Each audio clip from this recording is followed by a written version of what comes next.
Hai, namaku Gilang. Jauh hari sebelum aku memutuskan untuk membuat video ini, kepalaku tiba-tiba disekap oleh satu hal yang membuat aku mempertanyakan efektivitas dan potensi dari diriku. Hal tersebut terkait dengan self-awareness.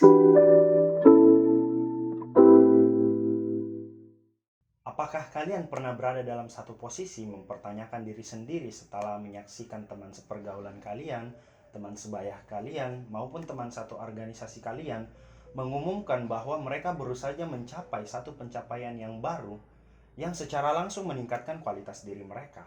Semisal kalian memiliki teman yang sering diajak bercerita, teman yang sering diajak ngobrol, bertukar pikiran, dan dia mengatakan bahwa baru-baru saja memenangkan perlombaan Pilmapres atau pemilihan mahasiswa berprestasi di kampus. Belum lagi ketika di tongkrongan kalian mendapati teman kalian bercerita bahwa dia baru-baru saja berhasil ditarik ke salah satu perusahaan ternama di Indonesia karena hasil internshipnya yang sangat memuaskan. Ataupun kalian mendapati di media sosial ada teman kalian yang sangat tertarik di dunia entrepreneurship, berhasil mendapatkan pundi-pundi keuangan dan membiayai hidupnya secara mandiri karena dari bisnis yang dia tempuh. Semakin hari berjalan, kalian mendapati teman-teman kalian semakin maju, teman-teman kalian perlahan-lahan meraih yang namanya kesuksesan. Dan kalian ada dalam satu posisi mempertanyakan hal tersebut.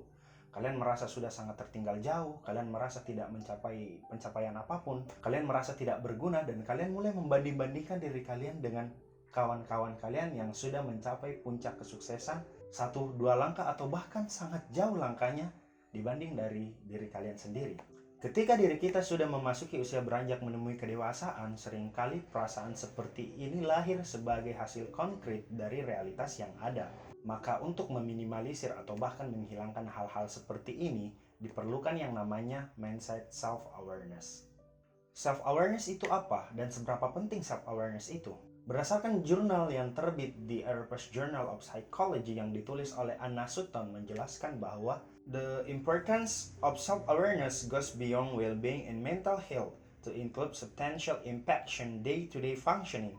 It has important effect on performance with reflection and mindfulness encouraging persistent with tasks despite performance-related stress. Jadi sederhananya, self-awareness merupakan salah satu aktivitas internal dari diri untuk mengenal diri lebih jauh lagi dan lebih dalam lagi, yang meliputi tentang prinsip, potensi, bakat, dan hal-hal yang mampu memaksimalkan diri untuk berkembang lebih jauh lagi. Jika kita mampu mengoptimalkan self-awareness, maka perasaan seperti merasa tertinggal, merasa tidak berguna, merasa bersalah, dan terus membanding-bandingkan diri dengan orang lain akan bisa diminimalisir.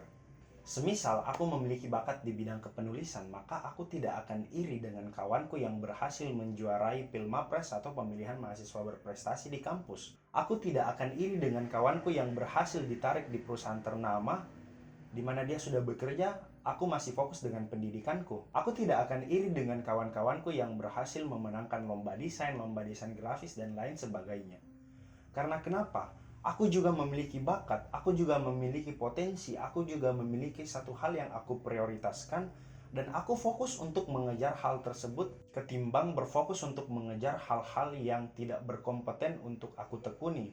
Kita harus menanamkan kuat-kuat di dalam pikiran kita bahwa kesuksesan maupun keberhasilan orang lain bukan menjadi malapetaka bagi diri kita. Setiap orang akan bersinar di bidang mereka, karena aku percaya bahwa setiap orang memiliki kapabilitas sesuai dengan bakat dan keistimewaan mereka. Perlu diingat bahwa self-awareness memungkinkan kita untuk mendalami keterampilan yang ada dengan menjabarkan kesadaran-kesadaran yang ada. Dari kesadaran itu kita akan menemukan potensi dan bakat kita secara perlahan. Maka poin penting dari self-awareness ini, ketika kita sudah mampu mengkonstruksikan bakat dan potensi yang ada, semisal menulis, fotografi, videografi, editing, desain, dan lain sebagainya, maka itulah yang harus kita fokuskan untuk dikembangkan. Contoh konkretnya, salah seorang kawanku tidak akan pernah iri dengan kawannya yang berhasil menjadi juara kelas di kampus dengan IPK sempurna. Ketimbang dia juga memaksakan diri untuk meraih IPK sempurna, dia justru berfokus untuk mengembangkan dirinya yang sangat lihai dalam dunia desain grafis. Dan dari desain itu dia berhasil memenangkan banyak lomba, memenangkan banyak kejuaraan, bahkan sekelas lomba kementerian, karena dia berfokus untuk mengembangkan dan memetakan bakat yang ada. Kawanku menyadari bahwa tidak terlalu penting untuk meraih nilai sempurna. Yang terpenting adalah mengembangkan bakat sesuai dengan yang ada di dalam dirinya, yang kemudian akan dia aktualisasikan sehingga lahir sebuah karya, lahir sebuah piala, prestasi, dan lain sebagainya. Lalu timbul pertanyaan, jika kita sudah memaksimalkan self-awareness dalam hal untuk menjangkau potensi dan menemukan bakat dari dalam diri, namun yang kita temukan tidak ada bakat, tidak ada potensi, atau bahkan kita belum menjangkau sama sekali hal-hal terkait dari dalam diri kita, atau bahkan kita sama sekali belum pernah melihat atau menyaksikan potensi dari diri kita sendiri, yang justru membuat kita berada dalam kemerosotan, kebingungan, semakin menyalahkan diri sendiri. Jika sudah seperti ini, lantas apa?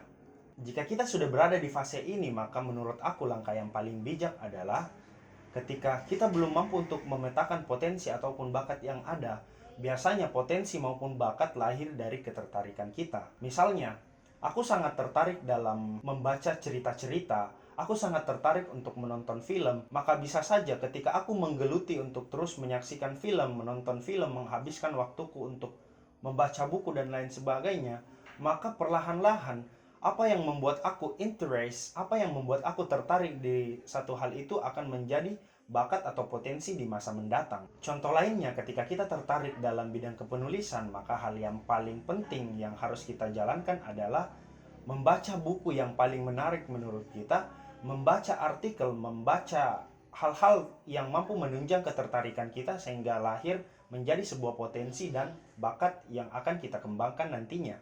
Satu hal lagi yang harus kawan-kawan ingat, bahwa tidak semua keberhasilan orang lain akan menjadi mimpi buruk bagi kita.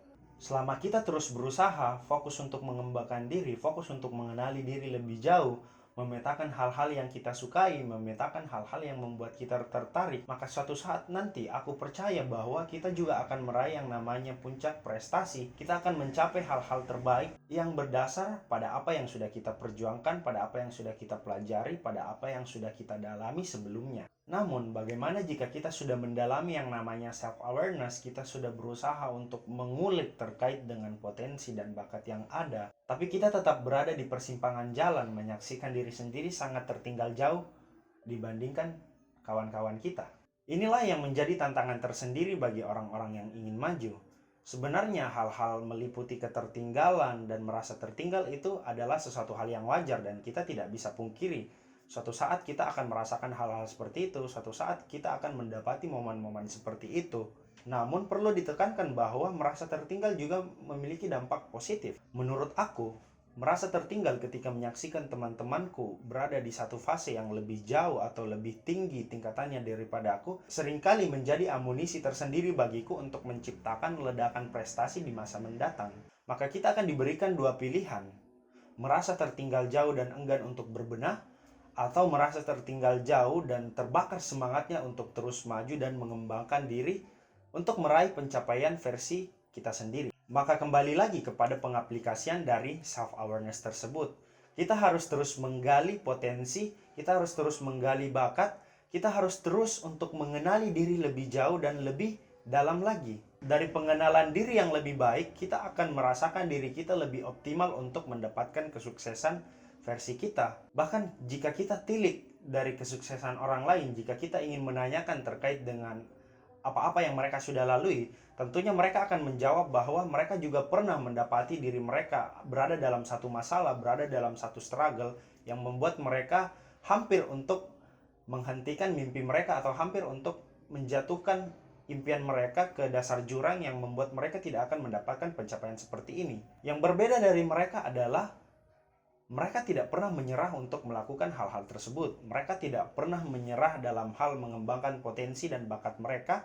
Mereka tidak pernah menyerah untuk meraih prestasi yang ada, sehingga sekarang mereka bisa menampilkan apa yang mereka sudah usahakan. Terakhir yang ingin aku sampaikan bahwa tidak semua hal yang membuat kita terpuruk itu membuat kondisi kita sangat buruk.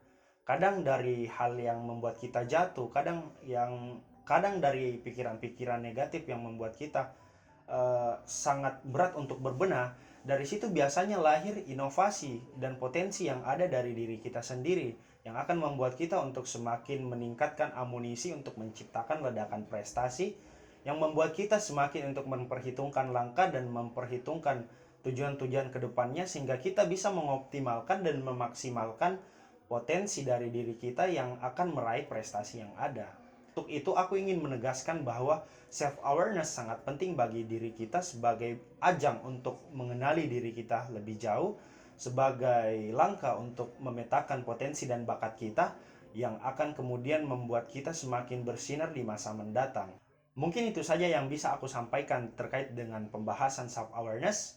Dan aku sangat berharap bahwa di video-video selanjutnya kita akan sering bertemu, kita akan sering bercengkrama, dan kita akan saling berbagi informasi dari topik apapun itu. Aku Gilang Ramadan pamit undur diri. Terima kasih telah menyaksikan video ini. Salam untukmu.